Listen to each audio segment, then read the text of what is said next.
Hi, everybody. It's Dugan Kelly with Kelly Clark, your host of the Real Estate Securities Blanket. This is your one-stop shop for everything real estate or securities related.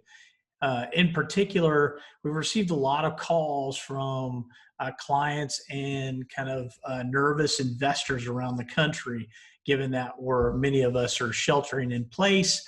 There's been a lot of questions about what happens in the event that the manager or the general partner that is controlling your investment that's invested into an entity that owns a commercial asset like an apartment building cannot pay the debt service because the tenants there have not paid their rent.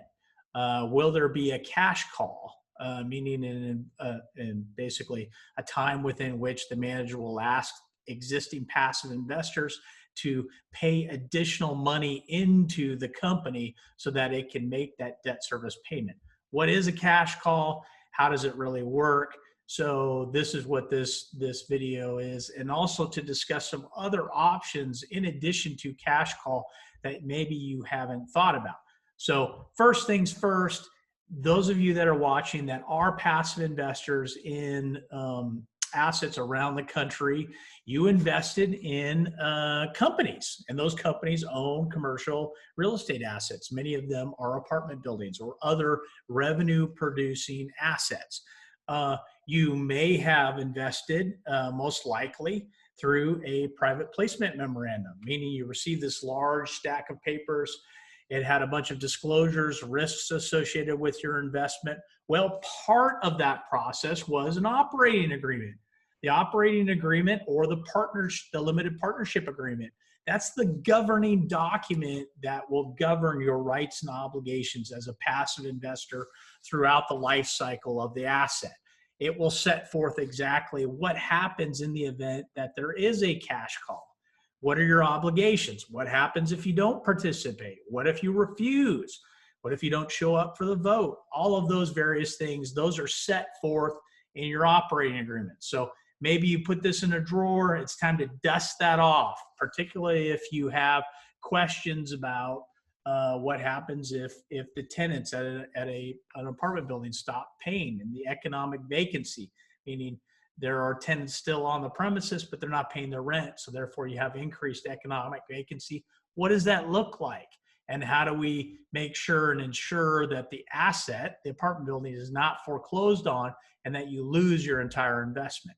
So one of the ways in which that happens and can happen is we know that in the middle of the crisis, there are significant issues, right? So many of you, if not all of you that are watching this right now, the person controlling the asset itself is the manager of a limited liability company or the general partner of a limited partnership. Your ownership, although it was derived through this kind of private placement process, the ultimate governing document for you is this operating agreement. So this is what you need to be familiarize yourself with. If you're not familiar with it, contact your lawyer who can walk you through essentially what your rights and obligations are in connection with this particular asset. It's always important for you to remember that the manager or the general partner, the person that's controlling the asset, they have a fiduciary obligation to you.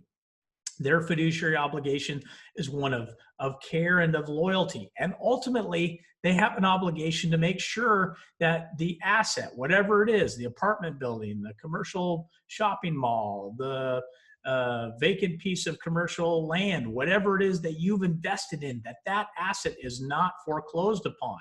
And so in the middle of crisis, it's not uncommon for there to be a shortage of cash. Maybe they've burned through their operational reserves, or some of the tenants haven't paid their rent. That is a normal, everyday, a normal concern on behalf of the manager or the general partner, particularly in times of crisis, right? So what happens when you do a cash call? Well, what is a cash call? Well, a cash call is essentially a provision that is often described in the operating agreement that gives the manager or the general partner the ability to ask passive investors to tender up additional cash so that they can use that cash for a specified purpose. In this hypothetical, what we're talking about really is we own an apartment building. We have our manager contacts the passive investors and says, our tenants aren't paying their rent. We need to have an additional influx of capital injected back into the company in order to make those debt service payments. Well, the way that's what we call a cash call. So the first thing for you to know is, how are you going to be notified of this cash call? Well, your operating agreement, right, is going to have notice provisions in it. And those notice provisions are going to set forth exactly how soon after you receive proper notice can a meeting be set or a time to vote be set. And that service can either take place through personal service, which means somebody actually showing up at your door and serving you with the notice of the cash call. It can be through mail, through FedEx, through the post office, or even through email, right? So many operating agreements now will have email notice provisions, which are great. They're efficient, but it's important for you to read your emails.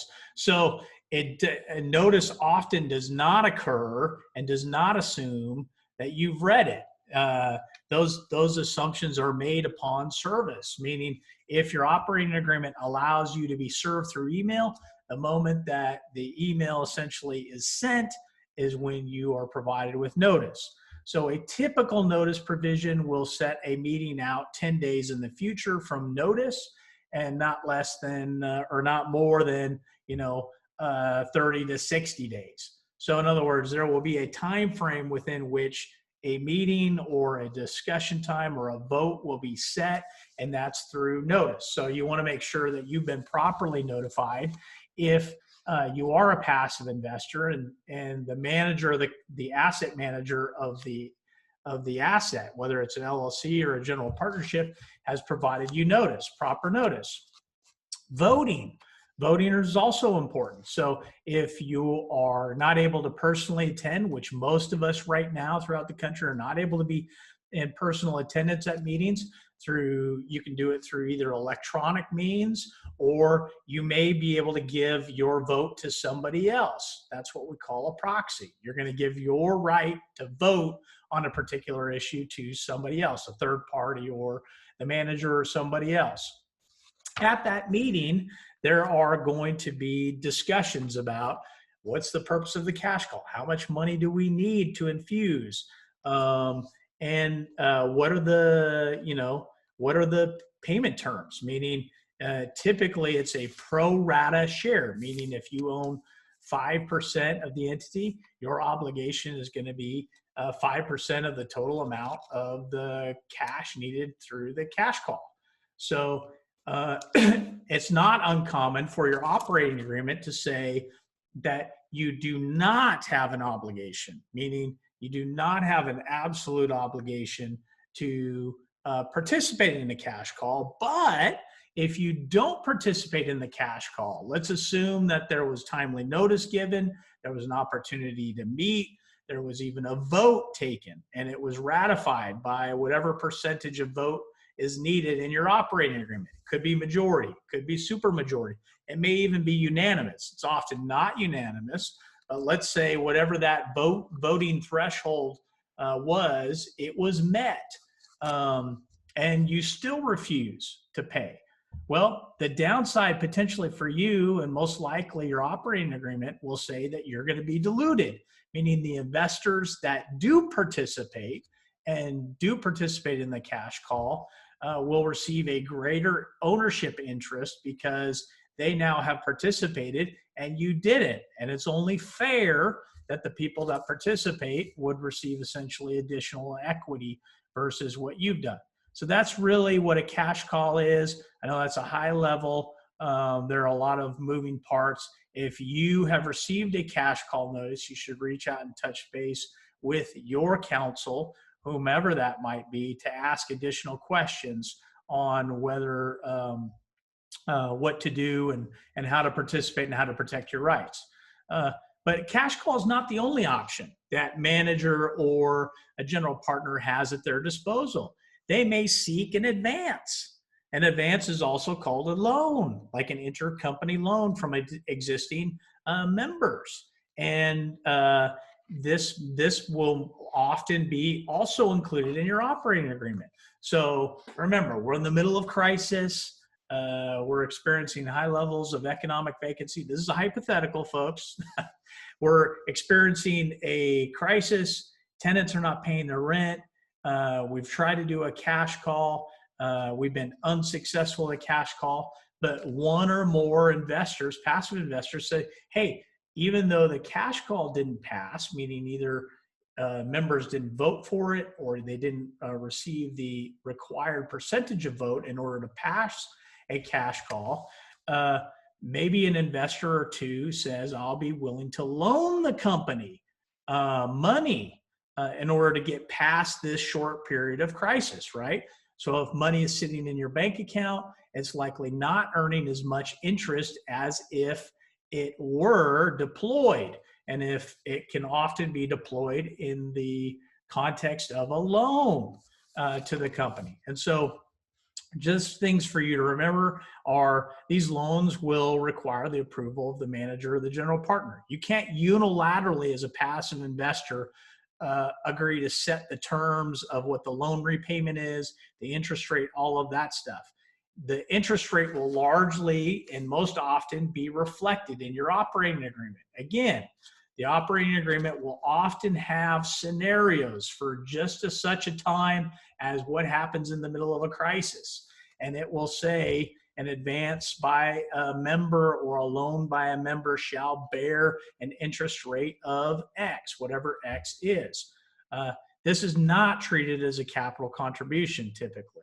This means that you're not buying additional equity. This is treated as a loan, a short-term loan.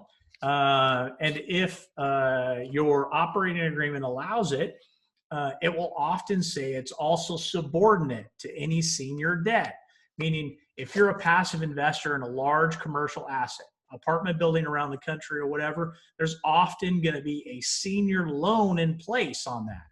And your rights as a secondary short-term lender are not going to supersede, meaning they're not going to control the rights of the senior lender. They will be subordinate, meaning any payments out first and foremost will have to go to debt service. And so any payments to you will be secondary to that of the senior lender.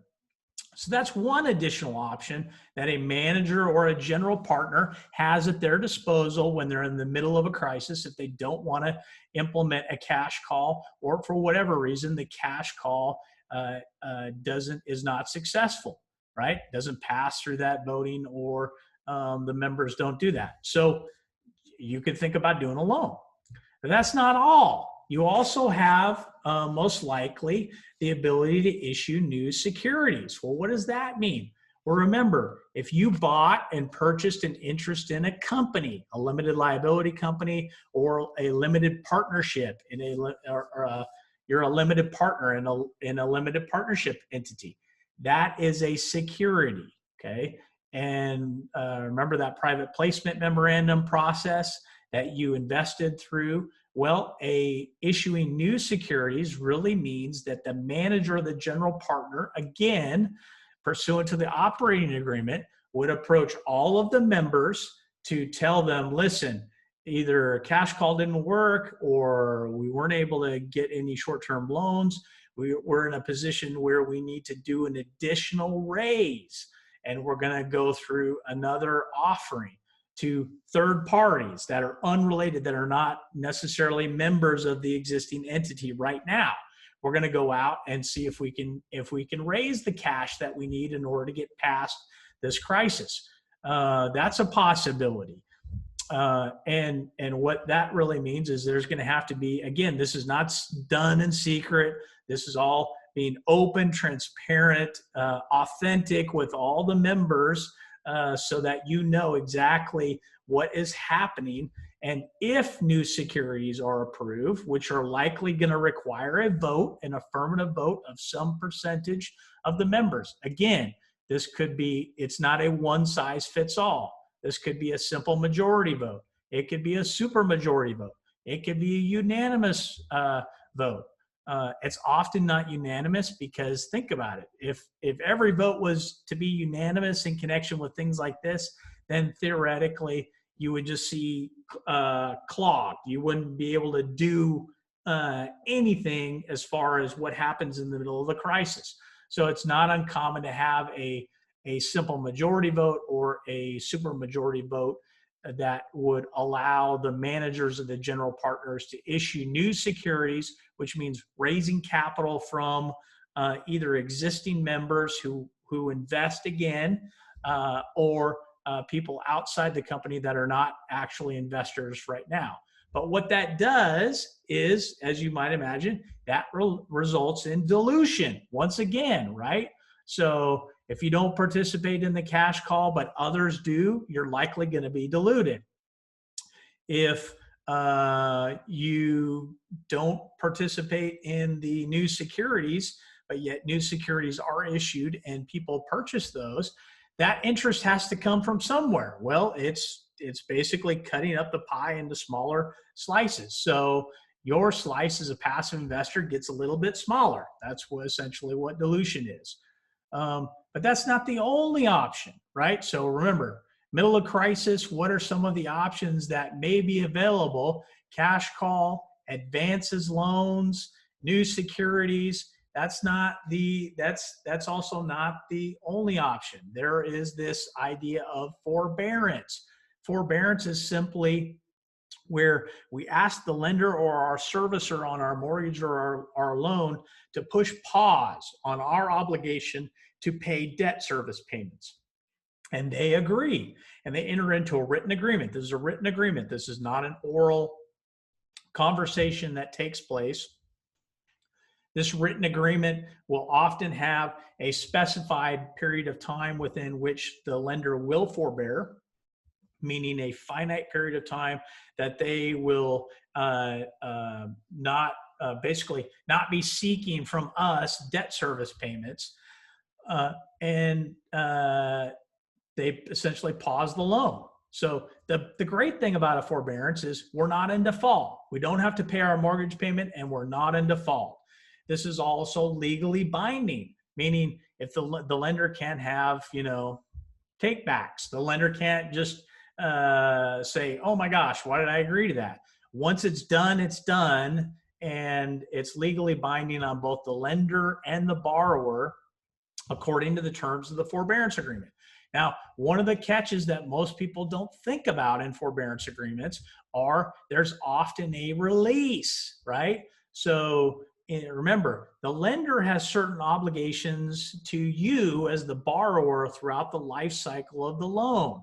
And if they engage in bad acts or illegal acts or predatory lending practices or those sorts of things that you become aware of, that may give rise to legal liability on behalf of the lender. That means that you, as the borrower, could sue the lender in state court or federal court or arbitration, depending on what your loan agreement says. The forbearance agreement will often have a release provision that basically set the lender that will be in favor of the lender. Because remember, you're asking something of the lender. You're telling the lender, I cannot, or I'm not going to be able to, or I will not pay my monthly rent for some period of time to get through this crisis period. And I want you to push pause on the obligation for me to make those monthly payments. And the lender receives, in turn, a couple of things. One, they're going to receive this potential release, which means that any bad acts that they've done before the period of entering into that forbearance agreement, they're gone. They're waived. They're released. That's the whole point of a release. So you got to be very careful and read that forbearance agreement. Don't do this by yourself. Get with your lawyer. They will explain things to you and walk you through that whole process. And the other thing that the lenders are going to get is once that period of time, that forbearance period of time is over, then that amount of rent, remember, this is not rent waiver, this is forbearance. We're pushing pause. We're not, the rent obligation and that amount of rent that you're not paying, that doesn't disappear. That's still there. And at some point, you're going to have to pay the lender back according to the terms of the forbearance agreement, which often will be 12 months, 18 months, some period of time after the period of forbearance. It gets chopped up into equal monthly installments and added to that existing debt service. So if you know that if you're going to enter forbearance and you know that at the end of that forbearance period, whatever it is, that amount that you owe the lender will simply be chopped up into equal monthly installments over some period of time within which you'll essentially have to pay the lender back.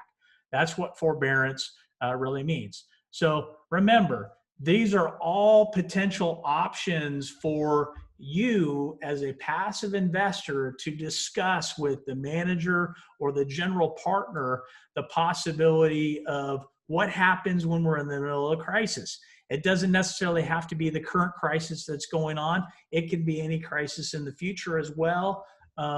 Or you may have thought to yourself, how in the world were they able to last year have a cash call? I didn't understand. I didn't think that could even happen. Well, it's all set forth in your operating agreement, right? So typically we have a crisis. There's notice is given to you. All of the various options that are contained in your operating agreement are at the manager or the general partner's disposal. So for you as the passive investor, it's really important for you to understand those options so that you can have honest, open, transparent communication with the manager or the general partner in connection with these. So I hope this content was helpful for you. Please follow us on Instagram or Facebook. There's our contact information if you need to get in touch with us as well. Everybody be safe out there, and we will talk to you soon.